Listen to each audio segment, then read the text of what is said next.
Assalamualaikum warahmatullahi wabarakatuh. Yang terhormat Bapak Agus Ridwanus Baudin SPD MPD selaku dosen pembimbingan mata kuliah Ilmu Pendidikan Vokasional yang berbahagia. Puji syukur saya panjatkan kepada Allah Subhanahu wa Ta'ala yang telah memberikan nikmat dan hidayahnya sehingga saya bisa melakukan presentasi pada hari ini. Sebelumnya, perkenalkan saya Sakinah Aisyah Aliafsari dengan NIM 215700036 akan mempresentasikan hasil paper saya dengan judul Manajemen Pendidikan Vokasional. Pendidikan vokasional merupakan program pendidikan pada jenjang pendidikan tinggi yang bertujuan mempersiapkan tenaga yang memiliki keahlian dan keterampilan di bidangnya, sehingga lebih memiliki kesiapan kerja. Beban pengajaran pada pendidikan vokasi disusun dengan lebih mengutamakan mata kuliah keterampilan atau praktik yang lebih banyak dibandingkan dengan mata kuliah teori. Untuk jenjang pendidikan vokasi, perbandingan praktikum dengan teori adalah 70% dibanding 30%. Sedangkan untuk jenjang sarjana merupakan sebaliknya.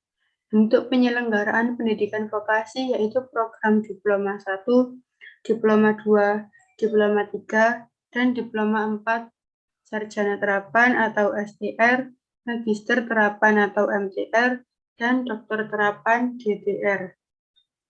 Menurut Dewey, bahwa tujuan pokok pendidikan ialah untuk memenuhi kebutuhan individu dalam pemenuhan kebutuhan pribadi dan persiapan untuk kehidupannya. Lebih lanjut, pendidikan vokasi adalah pendidikan untuk mempersiapkan peserta didik untuk memasuki lapangan kerja. Jadi, pendidikan vokasi merupakan pendidikan yang ditunjukkan dalam persiapan pemenuhan individu dalam rangka memasuki dunia kerja sesuai kebutuhan industri. Paradigma pendidikan vokasional. Paradigma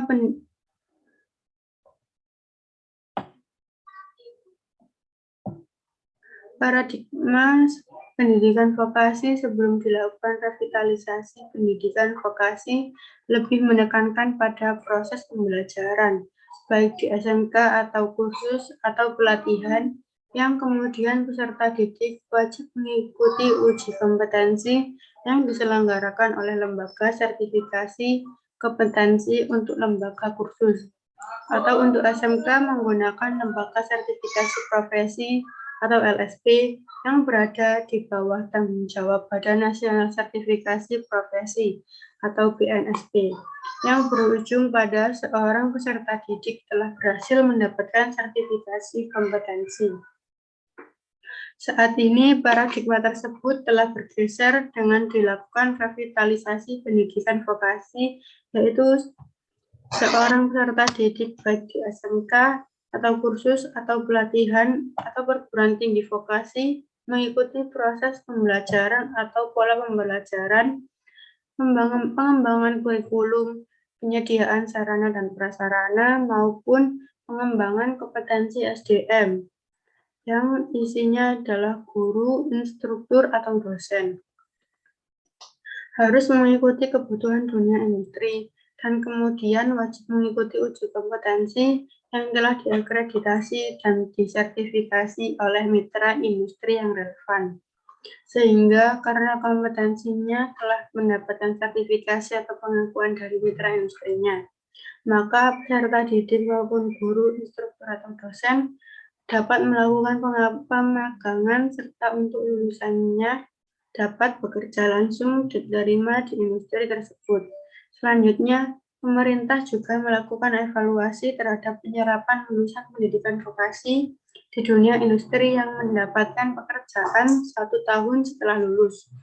Oleh karena hal-hal tersebut, revitalisasi pendidikan vokasi dilakukan harus berbasis pada kemitraan bersama dunia industri sehingga dapat meniadakan defisit kompetensi dan kebutuhan budi dan menurunkan pembiayaan pendidikan dalam menghasilkan lulusan melalui kegiatan produktif di industri. Next. Manajemen pendidikan. Manajemen pendidikan yaitu suatu proses perencanaan, pengorganisasian, pelaksanaan, dan pengawasan dalam mengelola sumber daya yang mana hal itu bisa berupa human, money, materials, method, machines, market, dan segala hal untuk mencapai tujuan pendidikan yang efektif dan efisien. Untuk mewujudkan hal tersebut, tentu membutuhkan sebuah rancangan dan perencanaan yang matang sebelumnya. Itulah yang disebut dengan manajemen. Sejalan dengan pengertian di atas, Subagio Atmodiwiryo menjelaskan manajemen pendidikan adalah proses untuk melakukan perencanaan, melakukan organisasi, untuk memimpin, dan untuk melakukan pengendalian.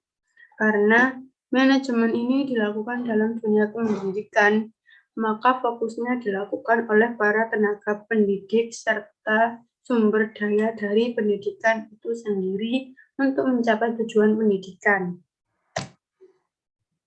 Kepemimpinan dalam manajemen memiliki fungsi sangat penting untuk mendorong perilaku kerja pegawai untuk mencapai keberhasilan lembaga. Dalam hal menjalankan tugasnya yang sangat berat, seorang manajer harus melakukan fungsi-fungsi manajemen secara tepat dan optimal. Terdapat 5 aktivitas dasar yang harus dilakukan seorang manajer, yaitu yang pertama, planning, membuat rencana dan tujuan yang efektif dalam menyusun pekerjaan yang akan dilakukan. Yang kedua, organizing, yaitu mendistribusikan seluruh jenis pekerjaan kepada pegawai, baik secara individual maupun kelompok. Staffing, yaitu memfokuskan kegiatan pada bagaimana mendapatkan dan mengembangkan kualitas pegawai. Yang keempat, leading, yaitu mengendalikan, mengarahkan, menunjukkan, dan menghubungkan perilaku pegawai dengan tujuan pekerjaan dan memotivasi mereka untuk mencapai tujuan dari pekerjaan yang dilakukan. Controlling, yaitu melakukan pengawasan dan menentukan seberapa baik sebuah pekerjaan yang dilakukan dibandingkan dengan rencana yang ditetapkan. Unsur-unsur dalam manajemen pendidikan vokasi. Terdapat 3 unsur dalam manajemen pendidikan vokasi. Yang pertama yaitu strategis pendidikan vokasi. Terdapat 4 strategis pendidikan vokasi, antara lain meningkatkan kualitas pendidik, terdapat guru, dosen, atau instruktur. Yang kedua, membangun platform pendidikan nasional berbasis teknologi untuk kepentingan pedagogi dan penilaian dan administrasi.